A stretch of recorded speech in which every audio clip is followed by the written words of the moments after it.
ধরা যাক আমাদের কাছে নিম্নের এই দ্বিতীয় ক্রম ব্যবকলনীয় সমীকরণটি আছে।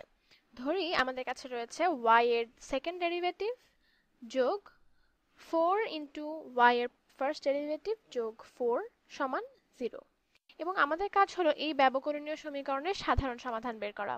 তাহলে আমরা প্রথম যে কাজটি করব, যেমনটা আমরা গত কয়েকটি ভিডিওতে করে এসেছি, আমরা বৈশিষ্ট্য সমীকরণ বের করে ফেলব।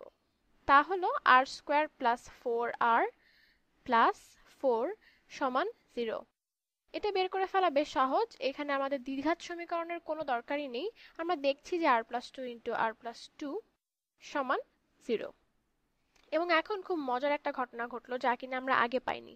আমাদের বৈশিষ্ট্য সমীকরণের দুটো মূল আসলে একই সংখ্যা, r সমান -2। তুমি যেভাবেই বলো না কেন যে আমাদের একটাই সমাধান আছে বা একটাই মূল আছে বা আমাদের প্রত্যাবর্তী মূল আছে, যাই বলো না কেন, আসলে আমাদের কাছে r এর এমন একটাই মান আছে যা কিনা এই বৈশিষ্ট্য সমীকরণকে সিদ্ধ করে। তুমি বলতে পারো ঠিক আছে, তাহলে আমাদের সাধারণ সমাধান নিশ্চয়ই y সমান কোনো ধ্রুবক গুণ e⁻²x, যা কিনা একটা মূল থেকেই পাবো। তাহলে আমি তোমাকে বলবো এটা একটা সমাধান, এবং তুমি আমার কথা বিশ্বাস করতে না চাইলে পরীক্ষা করে দেখতে পারো, কিন্তু এটা সাধারণ সমাধান নয়। কেন আমি এমনটা বলছি? কেননা এটা একটা দ্বিতীয় ক্রম ব্যবকলনীয় সমীকরণ, এবং কেউ যদি তোমার কাছে একটা নির্দিষ্ট সমাধান চায় তাহলে তোমাকে দুটো প্রাথমিক শর্ত দিতে হবে। আমরা এখন পর্যন্ত যে দুটো প্রাথমিক শর্ত ব্যবহার করে আসছিলাম সেগুলো হলো y of 0 এর মান কত এবং y prime of 0 সমান কত। তোমাকে হয়তো কেউ y of 5 ও দিতে পারে, কিন্তু সাধারণভাবে তোমার কাছে যখন একটি দ্বিতীয় ক্রম ব্যবকলনীয় সমীকরণ আছে তখন তোমাকে দুটো প্রাথমিক শর্ত দিতেই হবে। এবং এই সমাধানের সমস্যা হলো গিয়ে এখানে y আমাদের কাঙ্ক্ষিত সাধারণ সমাধান নয়। তুমি এই দুই প্রাথমিক শর্তের যে কোনো একটি ব্যবহার করে c এর মান বের করে ফেলতে পারো। এতে তুমি একটা উত্তর পেয়েও যাবে, তুমি c এর মান পাবে, কিন্তু তারপর তোমার কিন্তু দ্বিতীয় শর্ত নিয়ে করার কিছুই বাকি নেই। এবং সত্যি বলতে কি, একটা মাত্র নির্দিষ্ট মান ছাড়া বাকি সব ক্ষেত্রেই তুমি একটা প্রাথমিক শর্ত ব্যবহার করে c এর মান পাবে, অন্যটা ব্যবহার করে ভিন্ন মান পাবে। এবং তুমি এটা পরীক্ষা করেও দেখতে পারো। আমি যদি বলি y of 0 সমান a এবং y প্রাইম অফ 0 সমান ধরা যাক 5 এ, দেখা যাক এটা কাজ করে কিনা। যদি y of 0 সমান a হয় তাহলে আমরা বুঝতে পারি a সমান c Times e to the power -2 into 0 বা e টু দি পাওয়ার 0, অথবা c সমান a, তাই না? তাহলে তোমার কাছে যদি খালি এই প্রাথমিক শর্ত থাকে তাহলে বলো ঠিক আছে, আমার নির্দিষ্ট সমাধান হলো y সমান a Times e to the power -2x। দেখা যাক এই নির্দিষ্ট সমীকরণ আমাদের দ্বিতীয় প্রাথমিক শর্তকে সিদ্ধ করে কিনা। তাহলে এখন y প্রাইম সমান -2a e to the power -2x। তাহলে এই প্রাথমিক শর্ত থেকে আমরা পাই 5a সমান আসলে -2a e to the power -2 into 0, বা আমরা এটাকে স্রেফ 1 বলতে পারি। তাহলে এখান থেকে পাচ্ছি 5a সমান -2a, যা কিনা কখনোই সত্যি হতে পারে না। তাহলে এটা হবে না।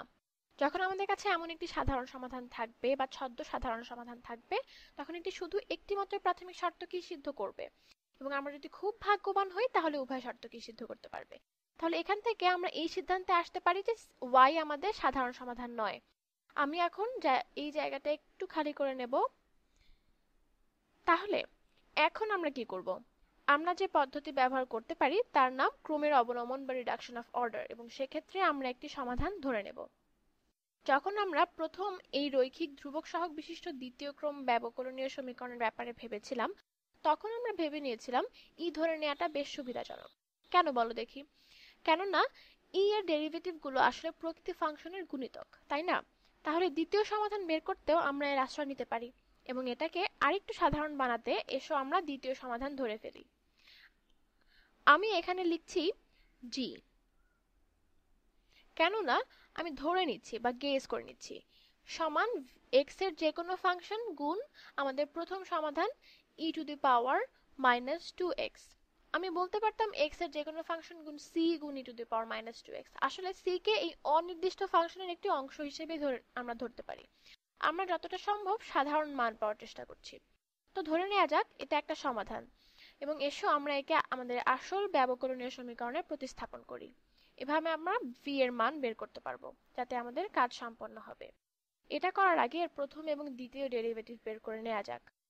তাহলে প্রথম ডেরিভেটিভ g এর প্রথম ডেরিভেটিভ সমান, আমরা এখানে গুণের সূত্র ব্যবহার করব যেহেতু আমরা জানি v x এর একটি ফাংশন এবং ধ্রুবক নয়।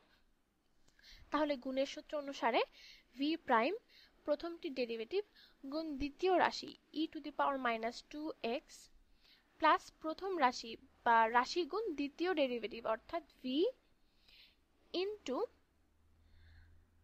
Minus 2e two the power minus 2x। তাহলে আমরা বলতে পারি g প্রাইম সমান v prime e to the power minus 2x minus 2v e to the power minus 2x। এবার আমাদের বের করতে হবে সেকেন্ড ডেরিভেটিভ। আমি অন্য একটা রং দিয়ে লিখবো যেন দুটো গুলিয়ে না যায়।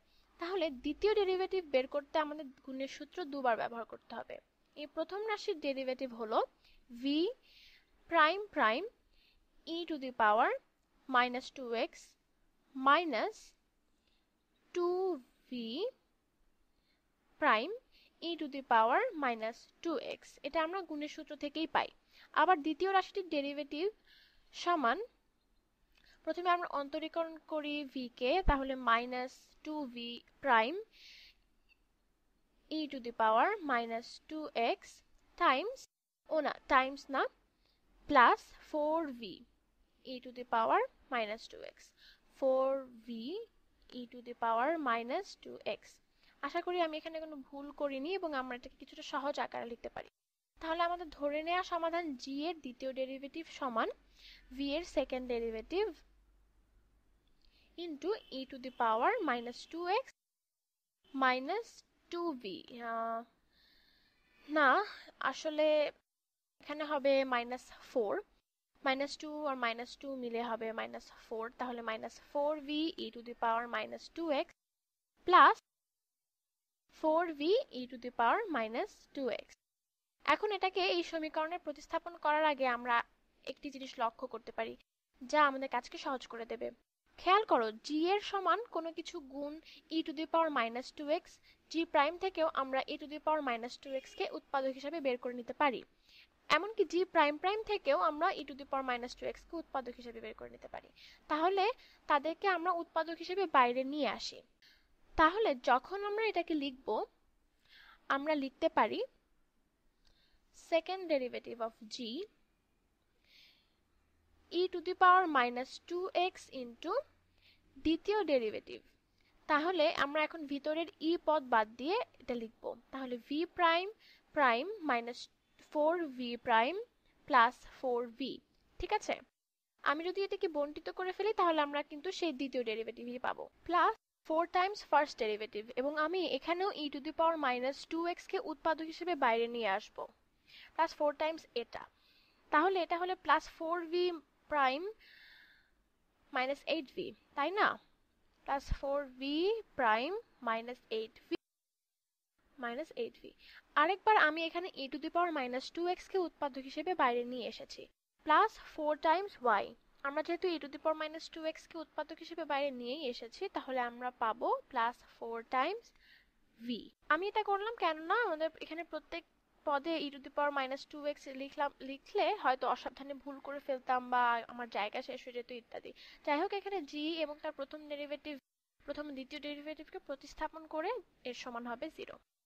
দেখা যাক আমরা এখানে আরেকটু সরল করতে পারি কিনা, এবং আশা করা যায় আমরা v এর সমাধান বের করতে পারবো। তাহলে আমার কাছে আছে প্লাস 4v অর্থাৎ প্লাস 8v মাইনাস 8v, তাই না? তাহলে plus 4v minus 8v plus 4v পরস্পরকে নাকচ করে দেয়, আবার minus 4v prime plus 4v প্রাইমও নাকচ হয়ে যায়। এবার তাহলে আমরা এটা খুব সরল একটা অবস্থায় পেয়ে গেলাম। আমরা পাচ্ছি e to the power minus 2x into v prime prime of x সমান 0। এটা কখনোই 0 হতে পারে না, এটা অর্থাৎ এই অংশটার মান 0। তাহলে আমরা পাচ্ছি এটি সেপারেবল দ্বিতীয় ক্রমের ব্যবকলনীয় সমীকরণ। তাহলে আমরা পাচ্ছি v এর দ্বিতীয় ডেরিভেটিভ যা কিনা x এর একটি ফাংশন, তার মান 0।